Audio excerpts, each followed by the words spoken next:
82쪽입니다. 시편 107편 1절 제가 먼저 읽습니다. 여호와께 감사하라. 그는 선하시며 그 인자하심이 영원함이로다. 여호와의 속량을 받은 자들은 이같이 말할지어다. 여호와께서 대적의 손에서 그들을 속량하사 동서남북 각 지방에서부터 모으셨도다. 그들이 광야 사막길에서 방황하며 거주할 성읍을 찾지 못하고 줄이고 목이 말라 그들의 영혼이 그들 안에서 피곤하였도다. 이에 그들이 근심 중에 여호와께 부르짖음에 그들의 고통에서 건지시고 또 바른 길로 인도하사 거주할 성읍에 이르게 하셨도다. 여호와의 인자하심과 인생에게 행하신 기적으로 말미암아 그를 찬송할지로다. 그가 사모하는 영혼에게 만족을 주시며 줄인 영혼에게 좋은 것으로 채워주심이로다. 사람이 흑암과 사망의 그늘에 앉으며 곤고와 쇠사슬에 매임은 하나님의 말씀을 거역하며 지존자의 뜻을 멸시함이라. 그러므로 그가 고통을 주어 그들의 마음을 겸손하게 하였으니 그들이 엎드러져도 돕는 자가 없었도다. 이에 그들이 그 환난 중에 여호와께 부르짖음에 그들의 고통에서 구원하시되 흑암과 사망의 그늘에서 인도하여 내시고 그들의 얽어맨 줄을 끊으셨도다. 여호와의 인자하심과 인생에게 행하신 기적으로 말미암아 그를 찬송할지로다. 그가 논문을 깨뜨리시며 쇠빗장을 꺾으셨음이로다.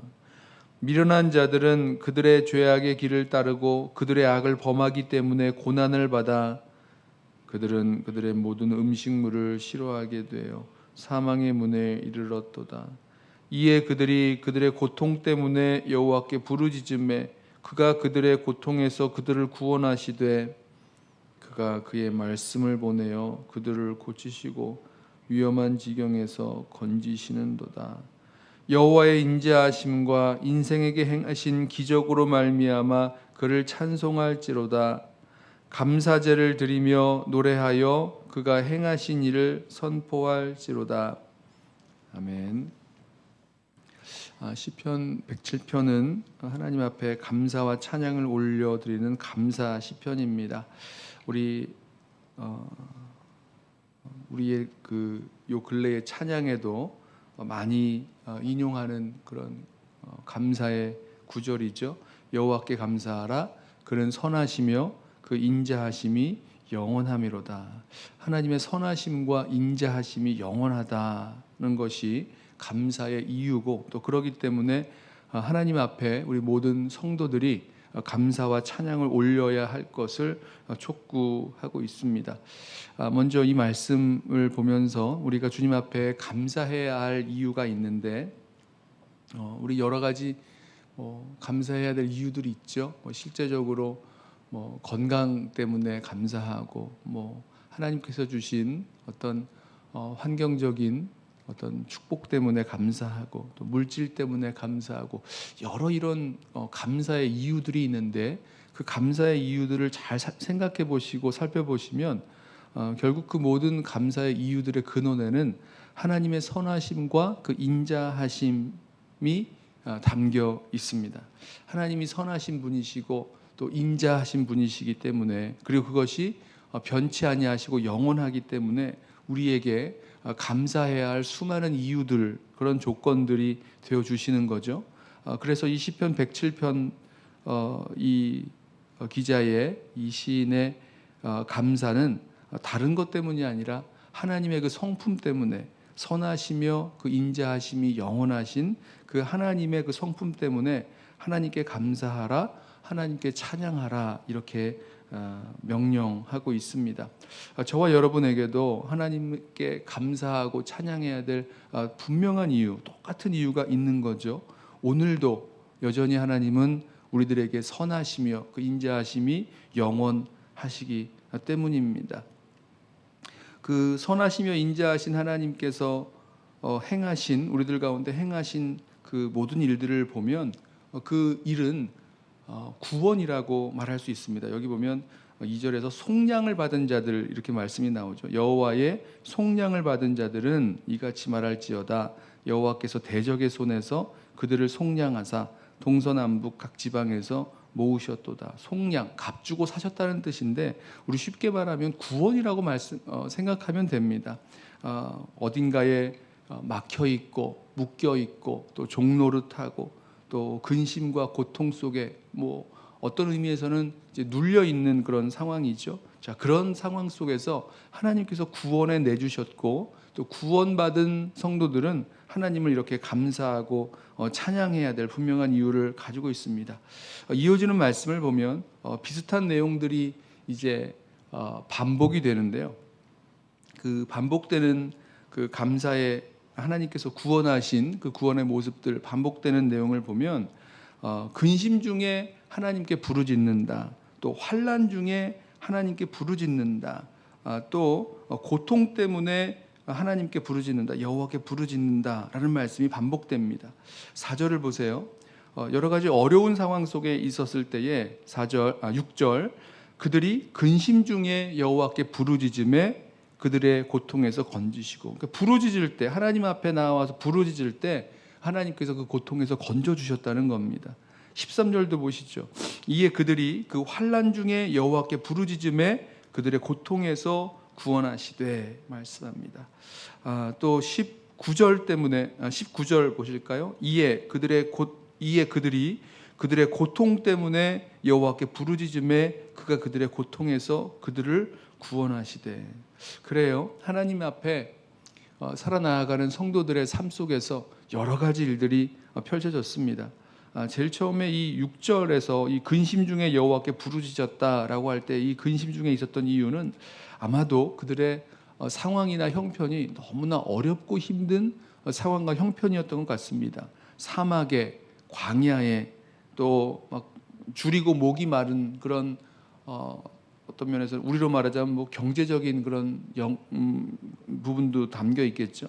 아무튼 여러 가지 환경과 상황이 너무나 어려워서 참 근심 가운데 있을 때에 하나님을 찾고 부르짖었더니 하나님께서 그 고통 가운데서 건져 주셨다는 것입니다.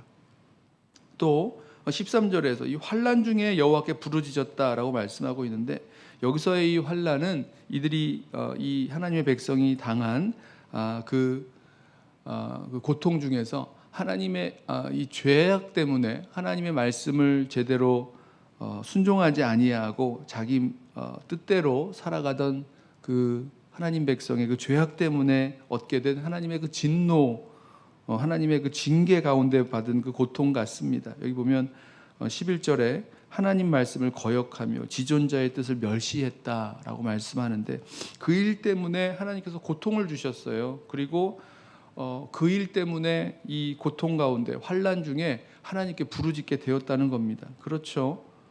믿음의 사람들에게 하나님의 백성에게 고통과 어려움을 주시는 이유, 환난을 주시는 이유가 있습니다.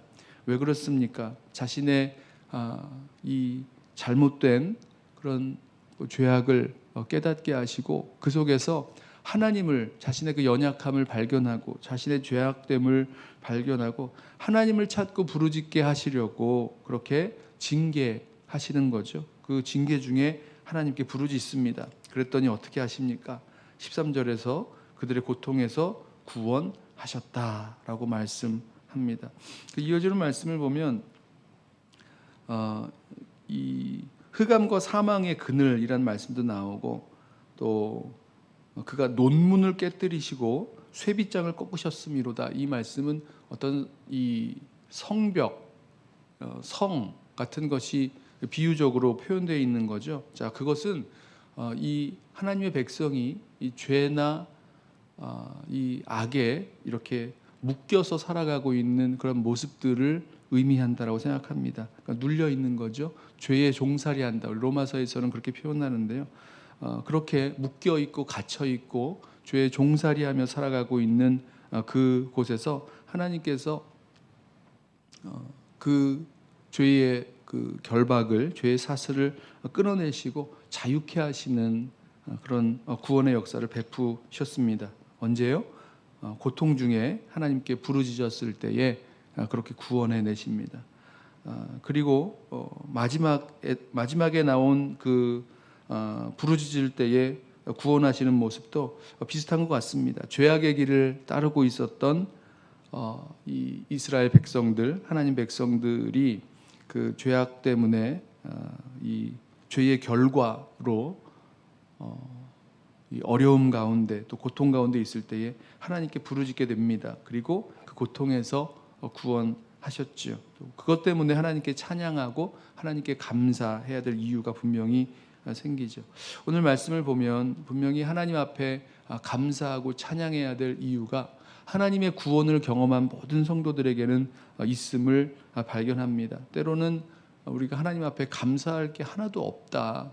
그냥 너무 일상은 뭐 반복적으로 어제와 같은 오늘이 또 반복적으로 일어나는 것 같고, 또 때로는 더 힘들고 어려운 일들만 있는 것 같아서 하나님 앞에 감사할 것이 없다, 뭐 이렇게 생각할 수 있는데 그렇지 않지요. 하나님의 구원을 경험한, 하나님의 속량을 경험한 모든 성도들은 하나님의 선하심과 그 인자하심을 오늘도 경험하고 또 주님의 그 구원의 역사를 오늘도 경험하면서 나아가는 것입니다. 환경이 어렵고 또 우리의 죄악 가운데 하나님의 징계의 그런 고통 가운데 있을 때에, 아니면 그 죄 스스로가 가지고 있는 그런 어려움을 주는 그런 결과 가운데, 고통 가운데 하나님께 부르짖을 때에 분명히 하나님은 그 부르짖음을 원하시고 또 그 부르짖는 자들의 그 기도에 하나님은 분명히 응답하셔서 구원하십니다. 우리 9절 말씀에 이런 말씀이 나오죠. 그가 사모하는 영혼에게 만족을 주시며 줄인 영혼에게 좋은 것으로 채워주심이로다.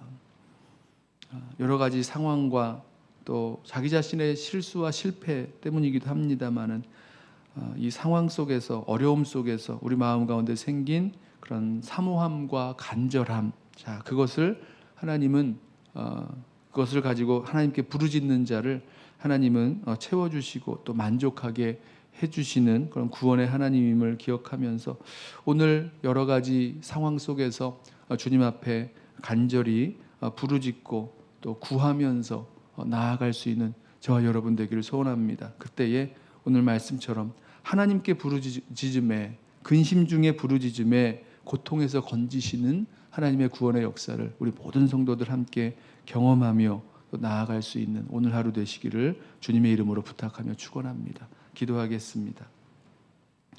사랑하는 주님, 감사합니다. 고통 중에, 근심 중에, 환난 중에 하나님 앞에 부르짖을 때에 하나님께서 우리를 구원하시고 우리의 그 사모함과 또 그 간절함을 주님께서 채워주시는 주님의 그 은혜와 역사를 이 시간 믿음으로 고백하며 나아갑니다.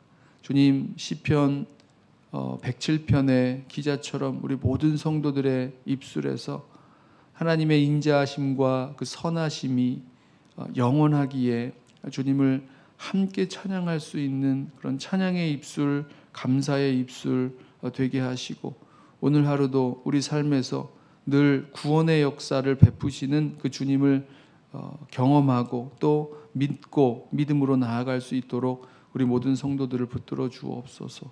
감사하오며 예수님의 이름으로 기도드리옵나이다. 아멘. 이 시간에 먼저 오늘 주신 말씀 붙들고 기도